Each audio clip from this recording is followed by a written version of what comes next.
Welcome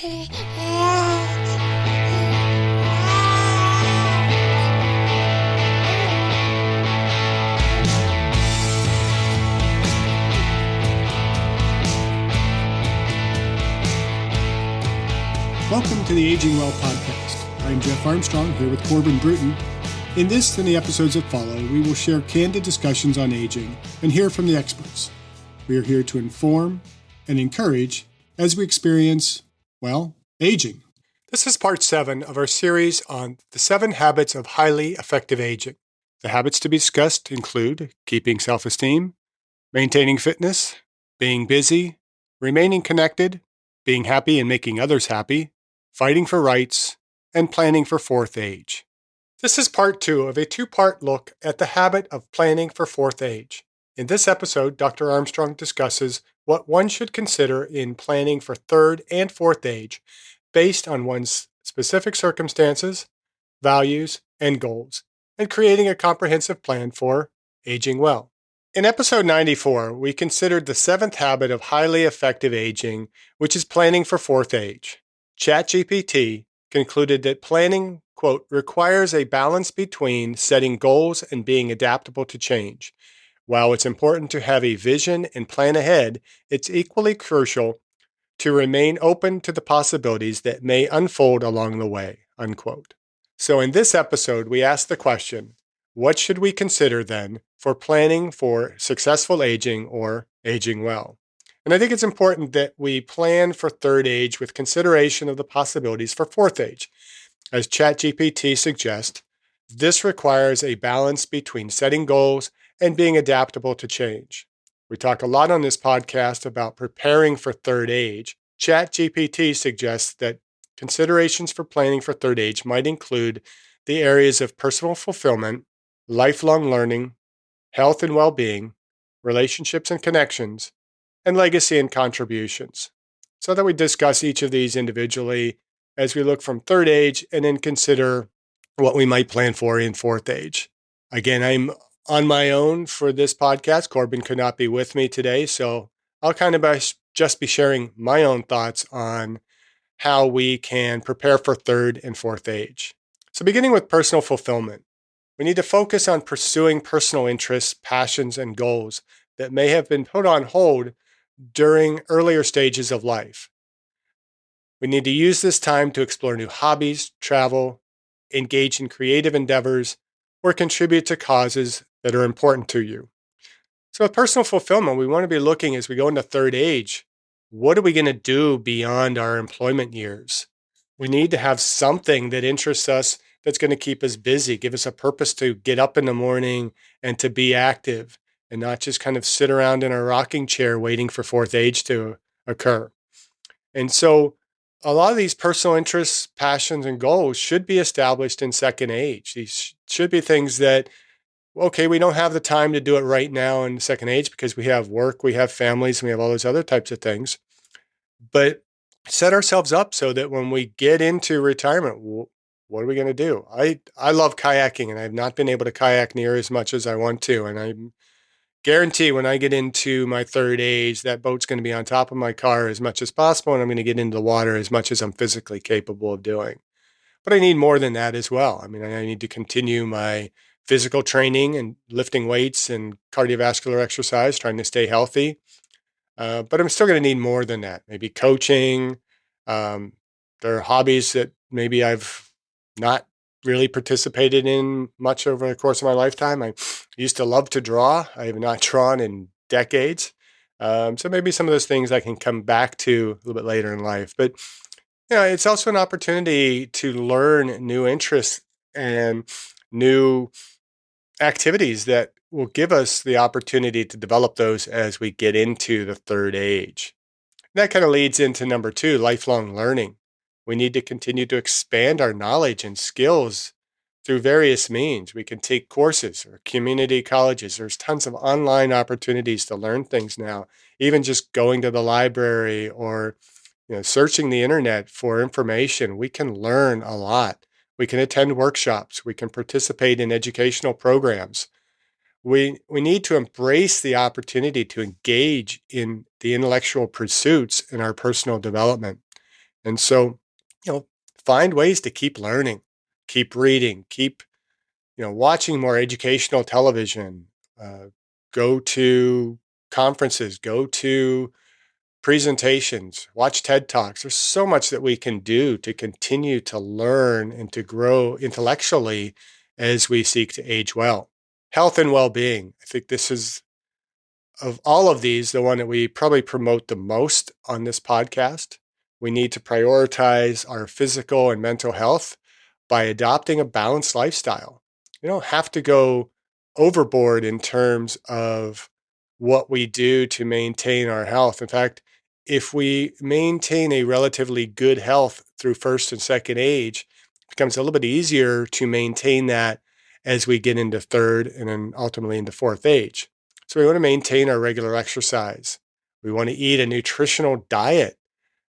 Try and eat healthy foods. We don't have to go overboard with this. We want to enjoy food, but we want to enjoy the indulgences with more moderation and try and eat as healthy of a diet as possible that is going to prolong our lives as opposed to have a negative impact on our health as we age well.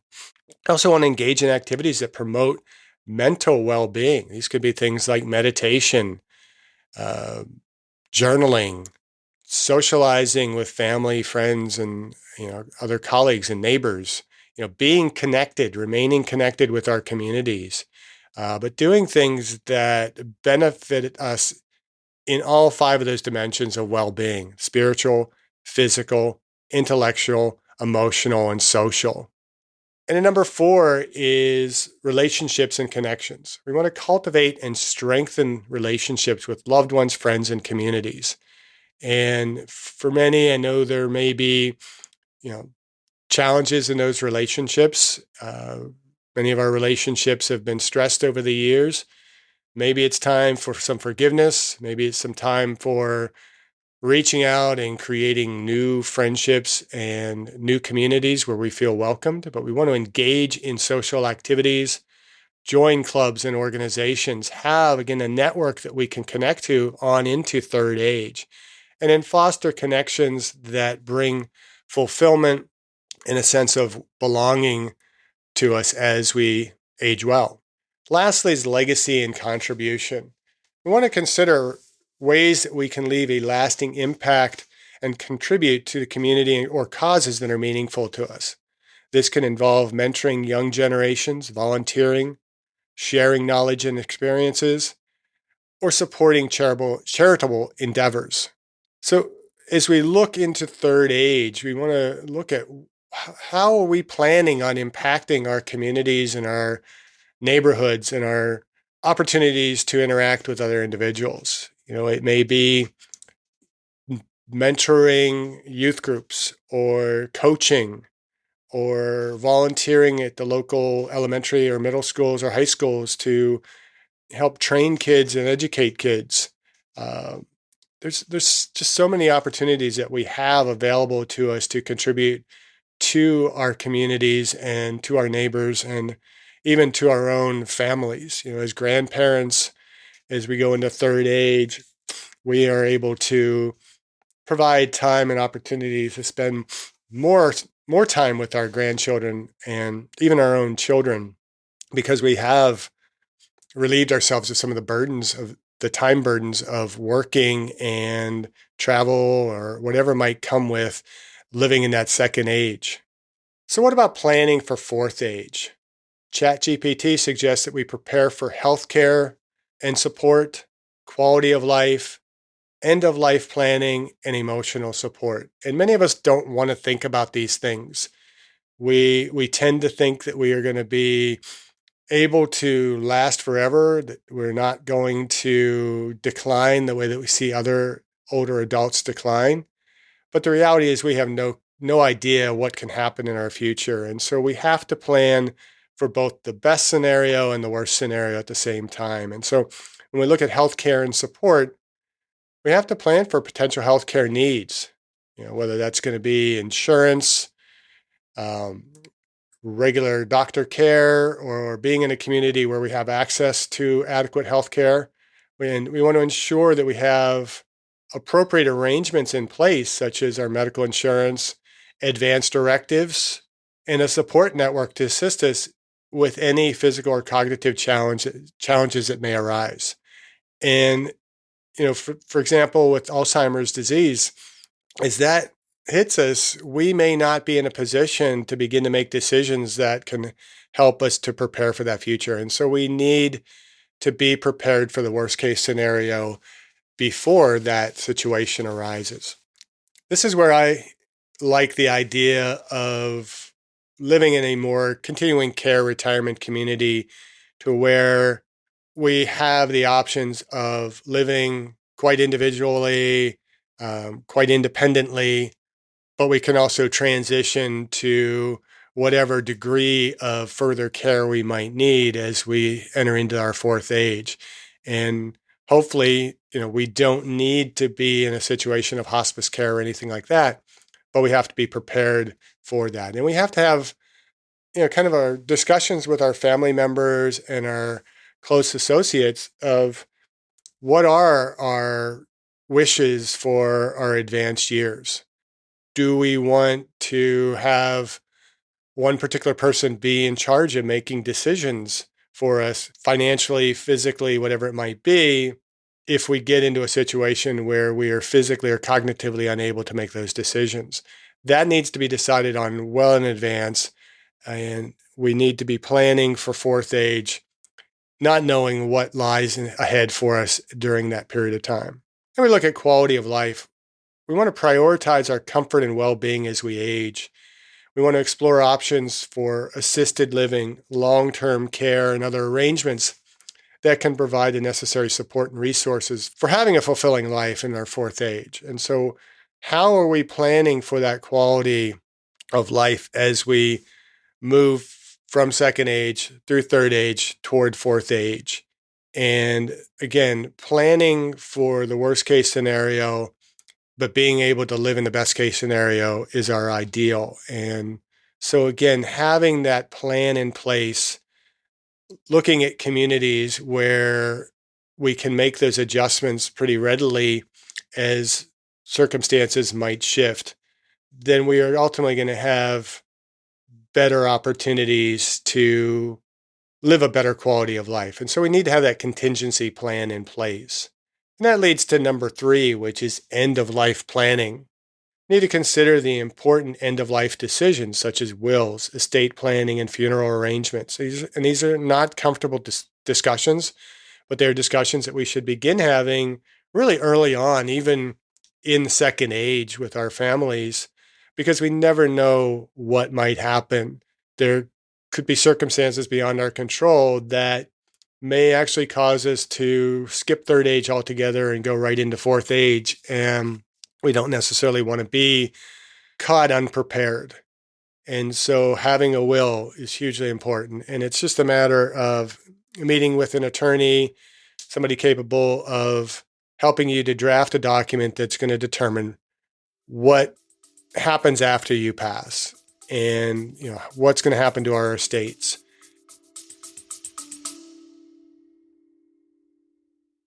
I discussed my epigenetics test with True Diagnostic co-founder Hannah Wendt in episode 162. Epigenetic testing measures baseline and changes in your pace of aging, giving you the power to steer your anti-aging or health and wellness journey in the right direction. I learned that I am aging well. Click on the affiliate link in the episode description, use the promo code AGEWELL, and receive a 12% discount on your epigenetics test and monitor your pace of aging. What do we want funeral-wise? Have you had the discussions with your families as to, do you want to be buried in a coffin? Where do you want to be buried? How do you want to be buried?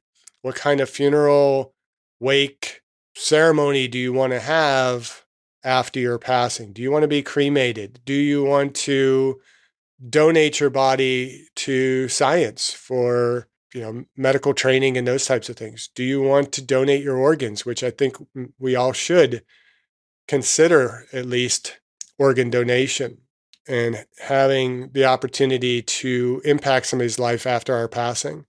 But what are these plans? What are these arrangements we want to have? And so engage with your loved ones about your wishes. Have discussions.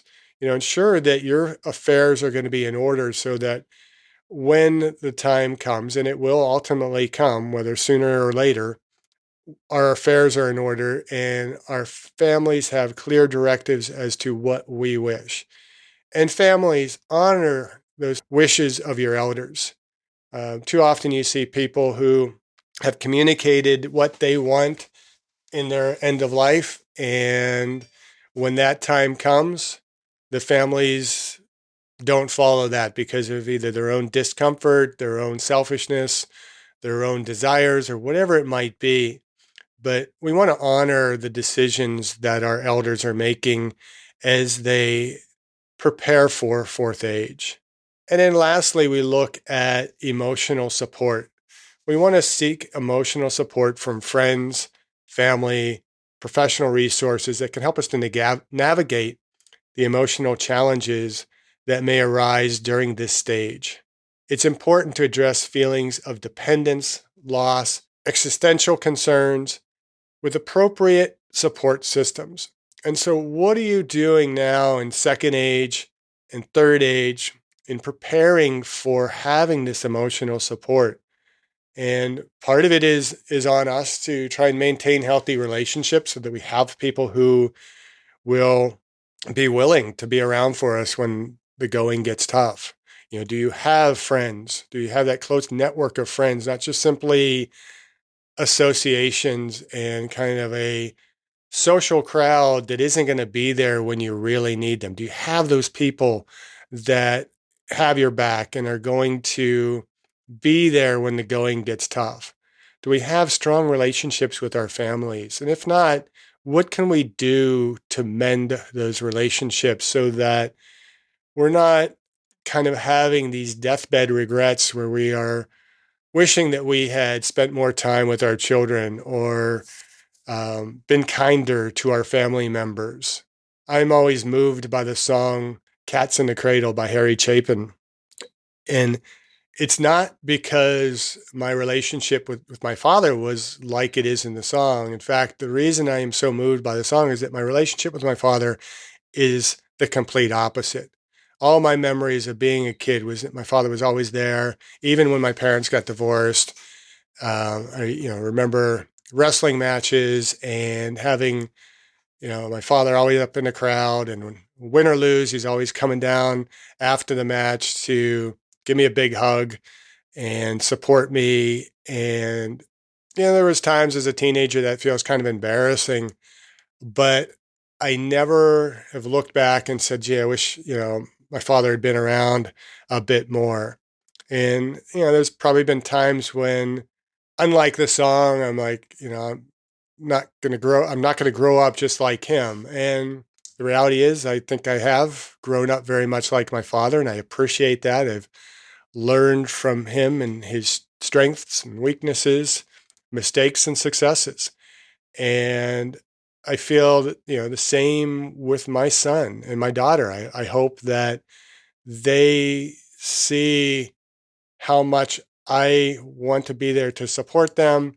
And I hope that as I age, they will be around to support me, that they will not feel distant from me. They will not feel slighted from me or any of that. And I enjoy trying to talk to my father every week. And I did the same with my mother as when she was alive. And, you know, whether or not we have good relationships with our family members, it's important that we stay connected to them and realize that in the end, that might be all we have. And we also want to look at, professional resources that can kind of help us navigate some of these emotional challenges. And so it may be, the benefit of having a counselor, a therapist, or a psychologist that can help us as some of these issues arise as we age.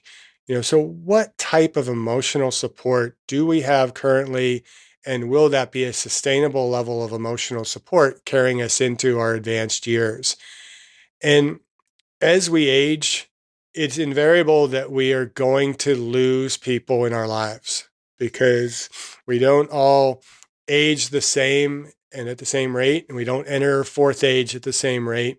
And so there's going to be more and more loss the older we get. And being able to address those feelings of loss and, especially as we lose people that we are dependent upon, can we still manage to feel independent, to be independent, or are we going to increasingly feel dependent upon others as we age? And I think an important aspect of aging well into the fourth age is being able to be as independent as possible, whether it's by trying to maintain as best we can our physical health, trying to maintain our intellectual health and well-being, trying to maintain our cognitive abilities as best we can, without, worries of Alzheimer's disease and other diseases that might take our memories.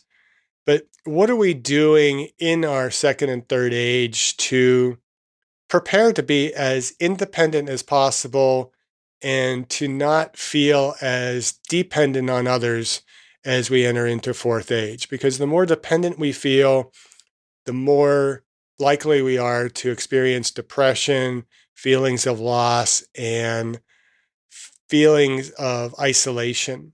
And so we begin to have emotional support in our fourth age by preparing for that throughout our first, second, and third ages.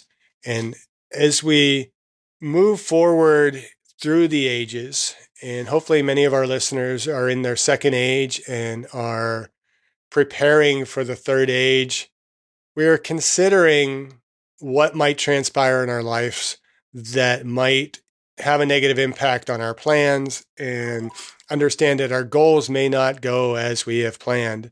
And so we want to plan for all circumstances and all potential outcomes that might come as we go through third and fourth age. So it's crucial to personalize your planning based on your specific circumstances, values, and goals. We need to consult professionals such as financial advisors, healthcare providers, or estate planners.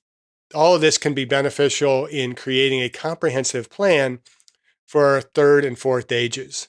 And so what plan do you have in place for third and fourth ages?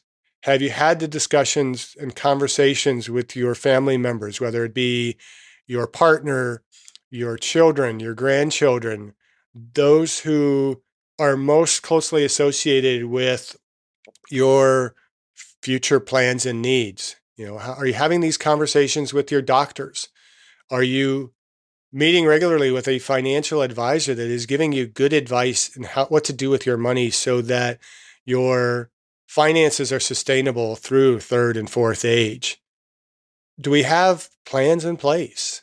And so as I kind of wrap up the 7 habits of highly effective aging, we want to make sure that we are not only planning for the fourth age, but we are planning for the third age. And as we go back through and reflect upon these habits, let's remember that the 7 habits included keeping self-esteem, maintaining fitness, being busy and remaining connected, being happy and making others happy, fighting for rights, and planning for fourth age. And if we do these things, then hopefully we will age well. Thank you for listening. I hope you benefited from today's podcast. And until next time, keep aging well.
If you have topics you would like to have us discuss on the Aging Well podcast, please click on the links in the episode description to send us a text or record your message or comments. We'd love to hear from you and how we can help you age well. If you benefit from the Aging Well podcast and would like to support the content financially, please click on the Support the Show link or support our affiliates and advertisers.